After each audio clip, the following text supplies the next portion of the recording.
Karachi union of journalist کے وفد کی گورنر سندھ عمران اسماعیل سے ملاقات، صحافیوں کو درپیش مسائل اجاگر ہوئے۔ وفاقی وزیر اطلاعات فواد چودھری نے اسلام آباد سے ٹیلی فون لائن پر KUJ کے وفد کی سرکاری حمایت اور مطالبات کی پاسداری کا یقین دلا دیا۔ تفصیلات کے مطابق PFUJ کے صدر GM Jamali, Karachi union of journalist کے صدر اعجاز احمد اور جنرل سیکریٹری عاجز جمالی کی سربراہی میں KUJ کا وفد گورنر ہاؤس پہنچا تو مطالبات کے ڈھیر اور شکایتوں کے انبار لگ گئے۔ گورنر سندھ کی معاونت رکن سندھ اسمبلی جمال صدیقی نے کی۔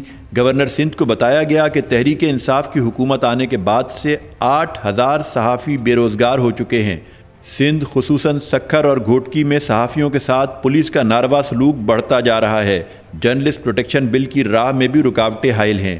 گورنر سندھ اور فواد چودھری نے KUJ کے وفد کو یقین دلایا کہ وزیر اعظم ہاؤسنگ اسکیم میں سندھ کے صحافیوں کو رہائشی سہولتیں دی جائیں گی، جبکہ صحت کارڈز کی فراہمی میں بھی وفاق اپنے حصے کا 50% ادا کر چکا ہے۔ فواد چودھری نے کہا کہ وفاقی حکومت صحافیوں کے لیے لیبر کوڈز بنانا چاہتی ہے۔ وفد میں صدر PFUJ GM جمالی، صدر KUJ اعجاز احمد اور جنرل سیکریٹری عاجز جمالی کے علاوہ نائب صدور لبنہ جرار، ناصر شریف، جوائنٹ سیکریٹری رفیق بلوچ، ایگزیکٹو کمیٹی کے اراکین ایمینوئل سیموئل، جاوید حسین خٹک، سمین نواز، جیوتی مہیشوری، شیریں جامی، PFUJ سندھ چیپٹر کے صدر سعید جان بلوچ، KUJ کے سابق صدر حسن عباس اور سینئر صحافی چاند نواب بھی شامل تھے۔